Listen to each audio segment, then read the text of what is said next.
Cake বানাতে গেলে শক্ত হয়ে যায় কিংবা কেকটা ফুলতে চায় না। আজকের এই কেকের রেসিপিটা একদম তাদের জন্য। আমার এই রেসিপি ফলো করে কেক বানালে কেক একদম নরম তুলতুলে হবে আর কেকটা দ্বিগুণ ফুলবে। আজকের এই কেক রেসিপির জন্য প্রথমে নিয়ে নিতে হবে 1 কাপ গুঁড়ো চিনি। চিনি গুঁড়ো না থাকলে আপনারা মিক্সিতে চিনি গুঁড়ো করে নিতে পারেন। আর এই চিনির ভেতরে দিয়ে দেব একটা ডিম। ডিম দিয়ে ডিমের ভেতরে দিয়ে দেব সামান্য পরিমাণে ভ্যানিলা এসেন্স। ভ্যানিলা এসেন্সটা অবশ্যই দিতে হবে, না হলে কেকে ডিমের আষ্টে গন্ধটা থেকে যাবে। এবার চিনি আর ডিম ভালো করে ফেটিয়ে নিতে হবে। 15 থেকে 20 মিনিট মতন আমি এই ব্যাটারটাকে ফেটিয়ে নিয়েছি। দেখো ব্যাটারটা একদম সাদা হয়ে গেছে। যখন ব্যাটারের কালারটা চেঞ্জ হয়ে যাবে তখন এর ভেতরে দিয়ে দিতে হবে কিছু শুকনো উপকরণ। তার আগে এখানে আমরা দিয়ে দেব 1/2 কাপেরও কম সাদা তেল। সাদা তেল দিয়ে ব্যাটারটাকে আরো 2 মিনিট একটু গুলিয়ে নিতে হবে।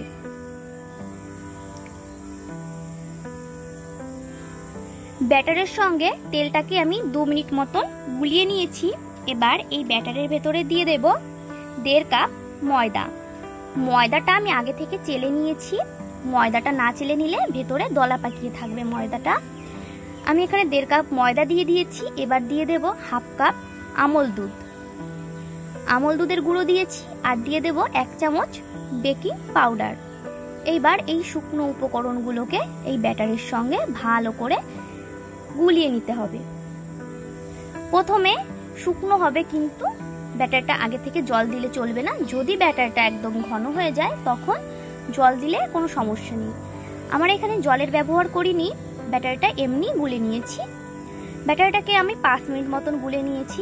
ব্যাটারটা গোলানো হয়ে গেলে এবার আমি একটা টিফিন বাটি নিয়েছি। টিফিন বাটির ভেতরে আমি একটু সাদা তেল ব্রাশ করে নেব আর উপর থেকে দিয়ে দেব একটা পেপার।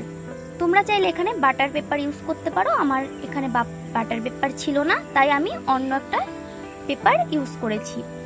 এবার এই পেপারের উপর দিয়েও আবার তেল ব্রাশ করে নেব।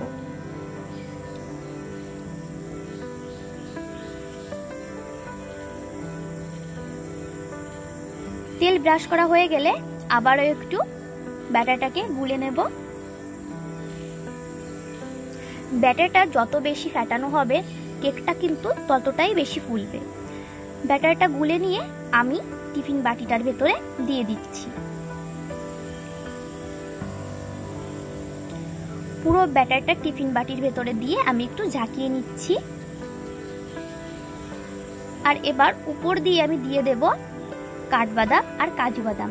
তোমরা চাইলে এখানে কিশমিশের ব্যবহারও করতে পারো।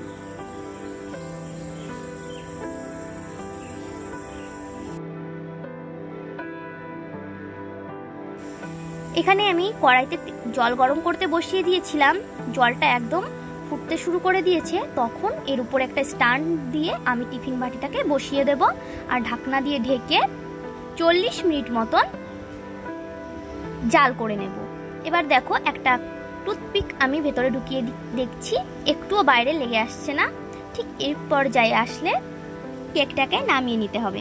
দেখো ভেতরে পেপার দেওয়ার জন্য কেকটা কত সুন্দর টিফিন বাটির থেকে ছেড়ে গেছে। আর কেকটা দেখো কতটা স্পঞ্জি হয়েছে আর কতটা নরম তুলতুলে হয়েছে।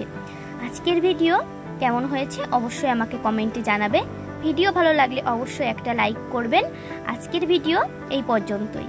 ভিডিওটি দেখার জন্য ধন্যবাদ।